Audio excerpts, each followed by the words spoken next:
नरेंद्र मोदी और अमित शाह एक नया कानून लेके आए हैं, हिट एंड रन नया कानून।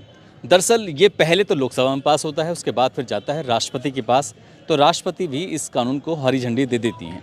अभी ये लागू नहीं हुआ है, किस तारीख से लागू होगा, लेकिन लागू होने से पहले ही जैसे प्रस्ताव पास होता है तभी से ही ड्राइवरों में खलबली मच जाती है। कुछ लोग तो ये समझ रहे होंगे ये सिर्फ बस और ट्रक ड्राइवर जो होते हैं उन्हीं पे लागू है, लेकिन ये प्राइवेट वाहन जो हैं ये उस पर भी लागू है, यानी कि जो वाहन चलाएगा ये सब पर लागू है। अब इन लोगों को ऐसा लग रहा है कि हमारे पास पैसे कम हैं तो हम दे नहीं पाएंगे, क्योंकि अगर एक्सीडेंट होता है, किसी की मौत हो जाती है तो उसमें सीधे सीधे 10 साल की सज़ा और 7 लाख रुपए का जुर्माना लग जाएगा। इसलिए इन्होंने चक्का जाम कर दिया है, इसलिए घर से नहीं निकल रहे हैं। इन्हें डर है कहीं ऐसा ना हो कि इस कानून की जद में अगर हम आ गए तो हमारे पास तो इतने पैसे भी नहीं हैं। कितने पैसे कमाते हैं आप? 15,000 रुपये मिलते हैं साहब हमें। अच्छा, 15,000 हमारी सैलरी है। और क्या नाम है, जो तुम्हारा हम अपने बच्चों को पढ़ाएं या अपने पेट पालें, या फिर जो है इनके लिए 10 लाख 7 लाख रुपए कहाँ से लाएंगे हम।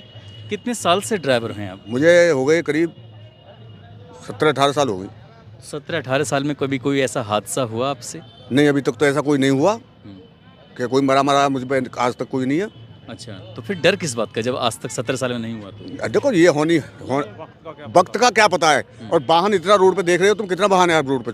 छोटे वाहन वाले जरा सी जगह मिलते ही और तुरंत उसको बाइक को घुसाएंगे, कार को घुसाएंगे हैं। उन्हें बचावे हम या आपे को बचावे, या हमारे साथ जो जनता है 50, 60, 70 आदमी बैठे हुए हैं उन्हें बचावे। सरकार ये कहती है कि अगर कोई हादसा होता है तो कोई बात नहीं, आप पुलिस को इन्फॉर्मेशन दो, और जब इन्फॉर्मेशन दे दोगे तो आपकी सजा भी कम हो जाएगी, आप पे जुर्माना भी कम हो जाएगा। क्या पब्लिक ही मार गिरेगी इतने में? बाइक वाले आगे आगे चल के बदतमीजी करते रहे, कार वाले आगे आगे चले, ट्रक वालों के आगे कौन लगावे? बस वालों को इतने परेशान हूँ मैं पूरे दिन में। बस वाले इतने परेशान है। मैं यात्री होते हैं ना हमारे, जो साथ में बैठे रहते हैं यात्री, वो भी हमारी सी नहीं कहते।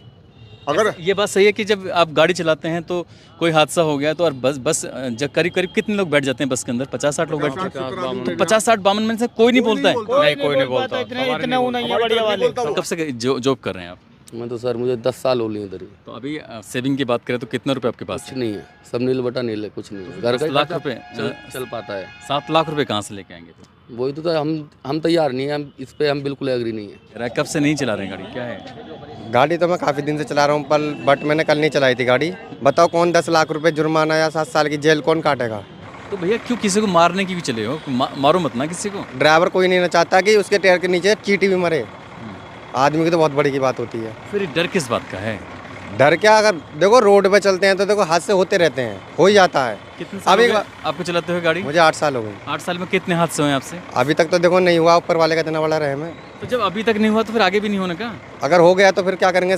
10 साल का जेल काटूंगा मैं। ये बहुत बड़ी बात है कि हादसा नहीं हुआ है, लेकिन अगर हादसा हो गया न केवल 10 साल की ज़िंदगी जाएगी बल्कि 7 लाख रुपए भी जाएंगे। अब वो 7 लाख रुपए हैं तो ठीक है, नहीं तो फिर सज़ा और बढ़ जाएगी। जो कानून बसों पर लागू होता है वही कानून लागू होता है छोटे वाले वाहनों पर।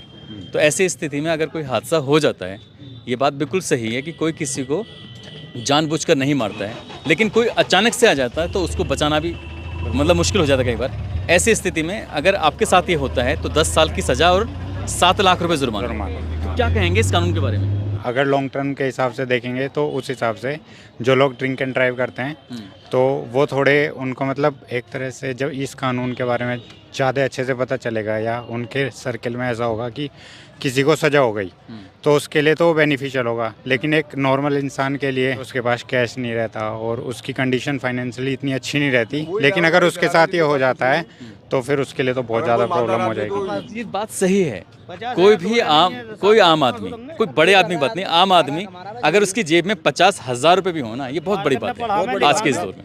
बच्चों को पढ़ावे लिखावे 7 लाख रुपए जोड़े 50,000 भी ना होंगे। मुझे एक बात बताइए, कभी कोई आज तक एक्सीडेंट हुआ आपसे? कभी याद हो कभी ऐसा एक्सीडेंट हुआ हो? हुआ मैनपुरी पे। मैनपुर में हुआ, तो फिर उसके बाद क्या हुआ? वहाँ से भाग गए थे कैसे, क्या? गाड़ी बंद बोटी कैंटीनर हो, मैं गाड़ी लेकर वहाँ से मौके से भागी आया। तो वहाँ कैमरा नकलऊ आगरा एक्सप्रेस पे, तो फिर गाड़ी लेके गए, जमानत हो गई, गाड़ी ले आए हम और जमानत हो गई छुट्टी। अब ये कहते हैं कि तुम्हें वहाँ रुकना है, जो मर गया है या घायल है उसकी मदद करनी है। ऐसे में अगर भीड़ जुट जाएगी तो फिर क्या होगा? तो एक बात बताओ, अगर ड्राइवर बाजी का मौके पर रुकता हो तो पब्लिक का उसे छोड़ देगी, तो पब्लिक तो मारेगी ही मारेगी उसे। मोदी जी ने इतना कानूनी सख्त लागू करो है तो हमारे ड्राइवर के लिए भी तो कुछ सोचना चाहिए ना चाहिए। उनका ये कहना है कि अगर भीड़ मारती है तो भीड़ को कम से कम सज़ा 10 साल और अधिकतम फांसी की सज़ा, इसे मॉब लिंचिंग में शामिल कर दिया है और जुर्माना भी उन पर पब्लिक पर बड़ा लगेगा। लेकिन बात तो है पब्लिक और ड्राइवर दोनों के आमने सामने टकराव हो जाएगा ना। एक बात बताइए, हम सवारी उतार रहे हैं रोड पे, भाई साइड में लेकर सवारी तो उतारेंगे ही हम जरूर है। अब पीछे से मोटरसाइकिल वाला घुस गए, उसको क्या होएगा जी? इस पे भी तो नियम होना चाहिए। हाँ तो भैया हम इस कानून पर नहीं चला पाएंगे कि छोटी गाड़ी वाले ओवरटेक भी करते हैं, पीछे से भी सटा के गाड़ी में पीछे से मार देते हैं। तो भैया उसका पुलिस वाले पैसे ले करके और वो कर देते हैं और हमारी बड़ी गाड़ी के लिए बंद कर देते हैं और हम इसलिए नहीं गाड़ी चला पाएंगे। इस कानून पर हम नहीं चला पाएंगे। ये काला कानून अपना वापस ले लो, जो पहले कानून चल रहा है वही कानून चलेगा तो हम गाड़ी चलाएंगे नहीं, हम गाड़ी नहीं चलाएंगे। सरकार तो पुष्पा की तरह काम करती है, वो कहती है ना कि झुकेगा नहीं साला। झुकना पड़ेगा साहब, झुकना पड़ेगा सर। अब हर घर में ड्राइवर है, हर घर में ड्राइवर, 2-2 3-3 ड्राइवर हैं। अगर हम गाड़ी चलाते हैं तो हम तो जब भी मरे, और हम गाड़ी नहीं चलाते हैं तो हम तो जब भी मरे। तो हमें तो मरना ही मरना है। चाचा कभी ऐसा तो नहीं कभी शराब पी के गाड़ी चलाई हो, या फिर क्यों शराब पीते हैं? मतलब आप नहीं, अमूमन लोग जो ड्राइवर होते हैं वो क्यों पीते हैं शराब? वो ये हारे थके वजह पी लेते होंगे, वैसे तो इतने आदि तो कोई है नहीं। अगर हम इतने घरसू मालदार होते और लकेसरी होते तो हम इन्हें 15-16 हज़ार में ही गाड़ी न चलाते। हम भी तो बाबूजी बन के रहते, हम ऐसे सड़े बुसे कपड़ान में क्यों रहते आज के, जो हम इतने घरसू मजबूत होते। तो 7 लाख रुपए कौन करेगा? सारी जिंदगी बीत जाएगी ड्राइवर के लिए। इस बात में वाकई दम है कि पूरी जिंदगी भी एक ड्राइवर अगर 7 लाख रुपए एक साथ इकट्ठा करेगा तो कभी इकट्ठा नहीं हो सकता। वैसे भी मैंने एक सर्वे में देखा था, सुना था, पढ़ा था कि पूरे भारत की आबादी लगभग 135 करोड़ के आसपास है। इसमें लगभग 100 करोड़ लोग ऐसे हैं जिनमें अगर हम आधे करें, 50-50% करें तो 20,000 रुपये 50 करोड़ लोगों ने एक साथ नहीं देखे होंगे। साथ ही 50 करोड़ लोग ऐसे हैं जिन्होंने अधिकतम 1 लाख रुपये आज तक नहीं देखे होंगे। और वो लोग जिनकी मैं बात कर रहा हूँ 50-50 करोड़ की, वो ऐसे ही कोई ड्राइवर होगा, कोई रेहड़ी चलाने वाला होगा, कोई गरीब आदमी होगा। तो इसलिए कानून बनाने से पहले देखने की ज़रूरत है, इसको अमली जामा पहनाने से पहले कुछ और सोचने की ज़रूरत है, जिससे क्या ड्राइवर की ज़िंदगी चलते रहे, इनका पहिया भी चलता रहे और बाकी जो आम जिंदगी है वो भी सामान्य पटरी पर दौड़ती रहे। अगर हम पूरे भारत की बात करें तो एक्सीडेंट्स में हर साल करीब 50,000 आदमी मर जाता है। ये बात टाइम्स ऑफ इंडिया की रिपोर्ट कहती है। और हिट एंड रन इसीलिए लाया गया है ताकि ये 50,000 लोग जो मर जाते हैं हर साल, उनकी ज़िंदगी को बचाया जा सके। लेकिन जो कानून बनाया गया है वो ऐसा लग रहा है जैसे अमीर लोगों के लिए बनाया गया है, जबकि गाड़ी चलाते हैं गरीब आदमी। 15-16 हज़ार रुपये सैलरी मिलती है और किसी भी ड्राइवर के पास एक साथ 7 लाख रुपये इकट्ठे होंगे नहीं। या तो वो अपनी स्पीड पर ब्रेक लगाएंगे, गाड़ी अपनी धीमे चलाएंगे, या फिर अगर कोई जानबूझ के ही सामने पड़ जाता है तो फिर उनकी ज़िंदगी बिल्कुल दूभर बन जाएगी।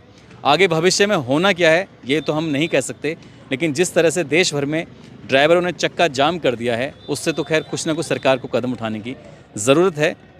खासकर गरीब ड्राइवरों के बारे में सोचने की ज़रूरत है।